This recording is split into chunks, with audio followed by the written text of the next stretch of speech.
What's up and welcome back. It's best of 2023 time, and I'm doing best comedy series. And this, I decided to limit myself to a top 10 since people really do like top 10 lists. And I feel like with actors, there's so many great performances that I want to recognize. And then when you get down to like best picture, best series, people want top 10s. They don't want this crap where you go on forever and ever, but that means some fans of some shows are going to be left out. But if you want to know the totality of everything that I watched, you got to watch the other videos to see if I mentioned the show. Um, Before I get started, just a couple of reminders. I'm not going to recap all the awards this time like I usually do, but I will say if you want to know how the comedy category has racked up thus far, um, for Best Ensemble, my winner was The Marvelous Miss Maisel, with my runner up being Breeders. Um, Best Supporting Actor in a Comedy was Harrison Ford for Shrinking, with my runner ups being Joe Pesci from Bupkis, tied with Will Arnett from Twisted Metal, because I was unsure as to how much performance he was actually performing or if it was mostly voiceover and then someone else is behind the mask. Anyway, um, so I didn't want to give him outright a performance prize. And supporting actress, I went with my winner was Janelle James from Abbott Elementary, and my runner up was Molly Shannon from the other two. My best actress, my runner up was Daisy Haggard from Breeders, with my runner ups being my winners in that case were Rachel Brosnahan from The Marvelous Miss Maisel and Helen York from the other two. I know you're seeing a lot of shows being mentioned a couple times here. Um, and then for Best Actor, my runner up was Reese Darby for Our Flag Means Death, and my winner actually went to Ajani Saliman from Dreaming Whilst Black. I always hope I please someone pronounce his name for me. Anyway, um, yes. So, top 10. This is an impossible list to make to try to cut down, but it means I'm going to leave some shows off that are just going to piss people off. Doesn't mean I didn't like them. Just means they didn't make my top 10. And with all the series that are ending this year, that puts some weight because I really want to say goodbye to some shows. But even with that, there are some shows that are saying goodbye this year that didn't make my top 10 because I couldn't just fill it with 10 shows that are all leaving. you know, it's because there are some really good shows that are not leaving. This is very, very. I don't know how people do this when they actually vote for awards consideration. That's the thing is, I actually do love things more than I hate them. Um, I'm actually a much more positive critic than I would seem like, and I recognize excellence a lot more than you would think. So, this list was hard. I probably recognized your actor somewhere along the line. Maybe this wasn't the right season. Maybe they're just 10 shows and I cut it down and I don't want another 30-minute video. So, keeping that in mind, my oh, I should also mention just in case people were tracking. Um, I'm crazy, and I put Poker Face and The Bear are being considered in drama. I know it's hilarious because The Bear is winning all the comedy series prizes. I had a completely different reaction from season two. Luckily, what we forget is this upcoming season of the Emmys is actually voting on season one of The Bear. It's very weird because Critics' Choice just awarded the second season of The Bear, as did the Golden Globes. But the Emmys that are about to happen tonight are actually awarding season one performances from The Bear. So, um, anyway. But The Bear's in drama, so you're gonna have to wait until we get to drama. So it doesn't mean those two shows you're gonna have to find out how much I love them by waiting for drama. Coming in at number 10, um, and possibly will rank higher next year, but I do always love and I make sure to watch it as soon as possible. Abbott Elementary on ABC. Yeah, the fact that it's not ending made it kind of just made the cut here, and it's lauded everywhere. I do love Abbott Elementary. Um, I think I love different parts of it than other people do. Like I gave the award to Janelle James. Um, but I when I was going through the list and I was thinking about how quickly did I watch. I do watch Abbott Elementary like every week. Like as soon as the episode airs, I watch it, and then I'm not usually behind on Abbott Elementary unless there's some sort of extenuating circumstance, and I think that says a lot about how much I love a show. And at the end of the day, when you're trying to figure out your 10th spot, that actually played a fact. There was a world in which I considered not having Abbott Elementary on this list due to the amount of shows that are sunsetting this year.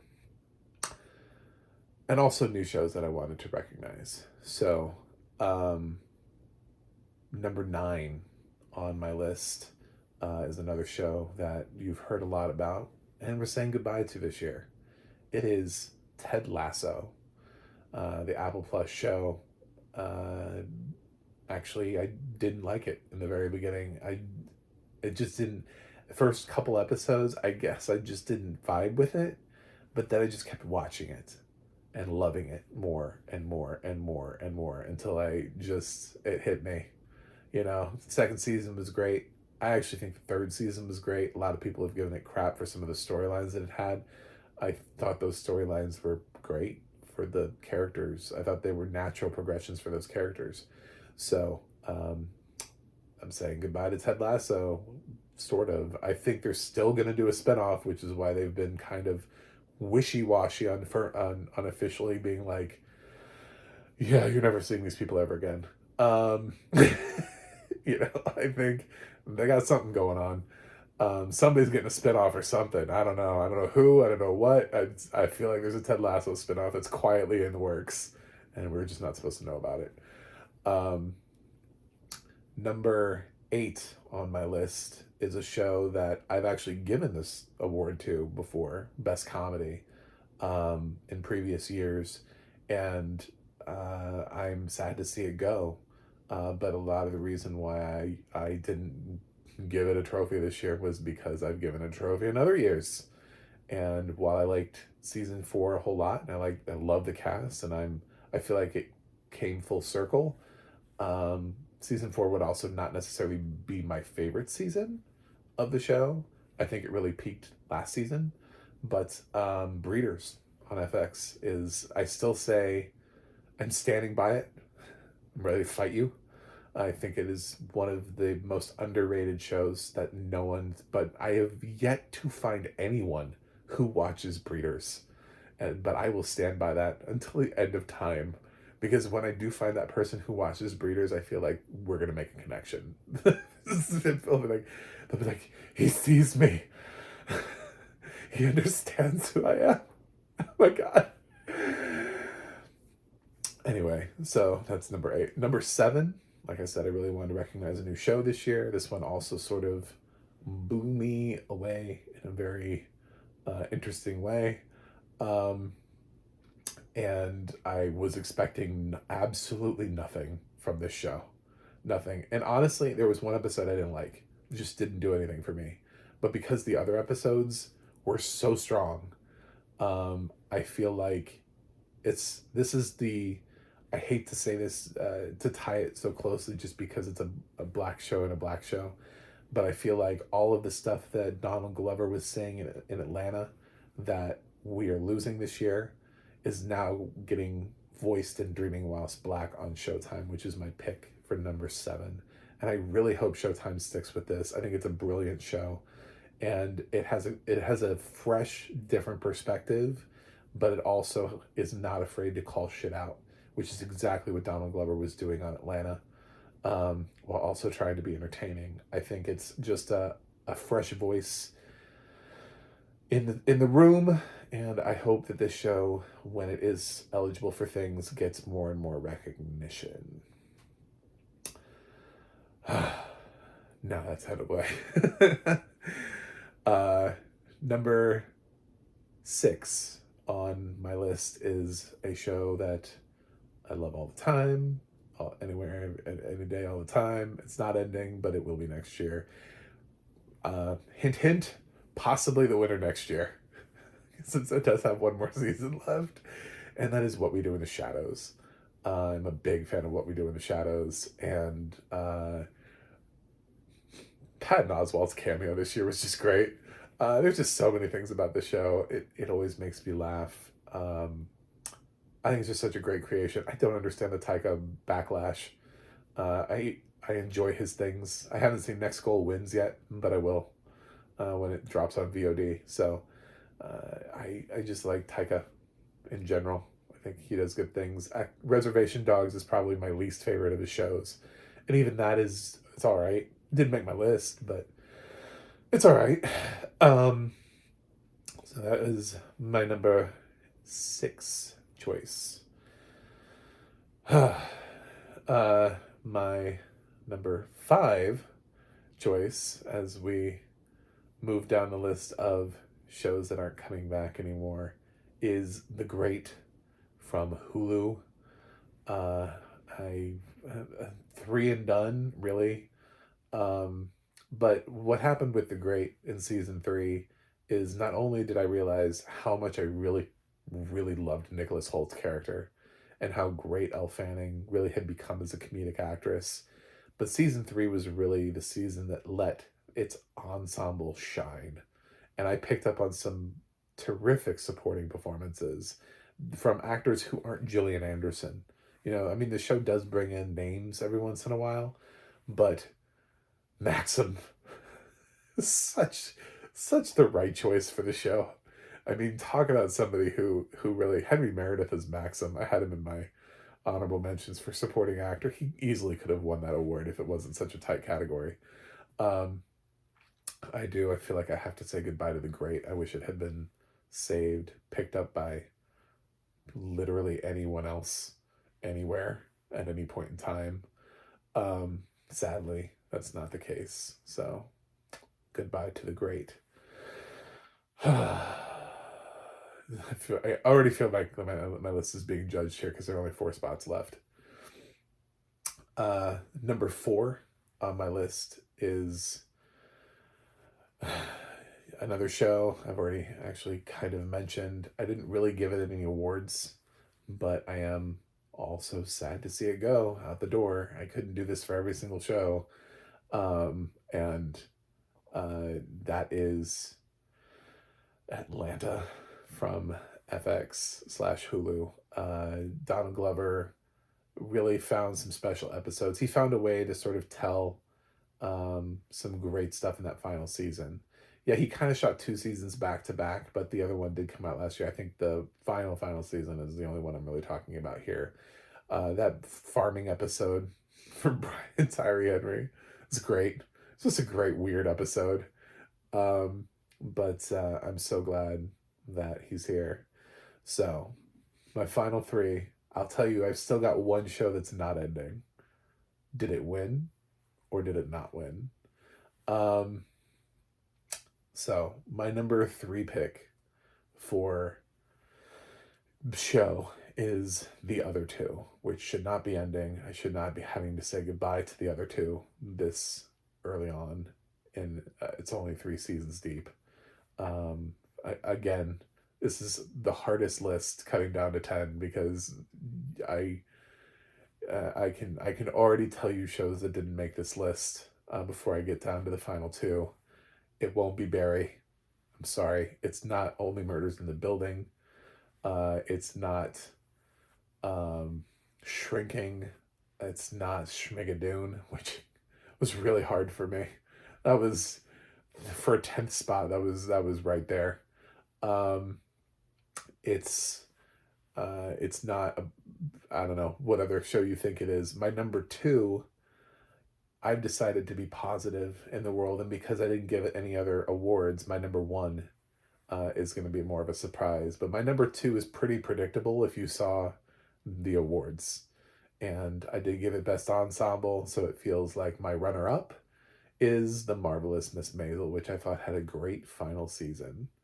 And with all of the shows ending this year, it's incredibly depressing. Um, but what is my number one show?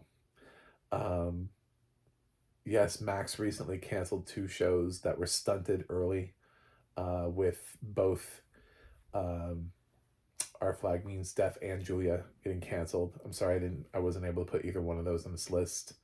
I'm sorry, Apple Plus's uh, After Party didn't make my list. I'm sorry, Twisted Metal didn't make my list, or Doom Patrol, or I'm a Virgo, um, or any of, or I don't know, The Connor's Not Dead Yet. Even Home Economics said goodbye this year. Uh, uh, Ghosts, although Ghosts, with all the shows that are exiting, may very well be on my list. Could totally be on this list. Um, Glamorous, which was a show that I stood up for that I don't think anybody else watched. Bupkis is not here, even though it got an honorable mention. Uh, yeah, lots of things did not make this cut. I've decided to be positive about the future of comedy for my winner. I didn't award it anywhere else, but I suggested a couple times because I nominated, sort of, in my honorable mentions, I had uh, 6 cast members from the show throughout my honorable mentions. My winner for Best Comedy of 2023 is The Righteous Gemstones. Um, Go big or go home. That's all I gotta say. Go big or go home. And in a world where all the shows are exiting, and you're like, what is going to be left to take up the void? What are we going to focus on? And then you've got shows like What We Do in the Shadows, which are like, by the way, we're going to end next season. I'm just hoping, I'm hopeful that The Righteous Gemstones is going to be the thing that just suddenly pops for everybody. And I feel like it's been a steady performer, and it only got better and better this whole past season, with the weird uh Proud Boyish side plot line with the militia group, the cousins that got brought in.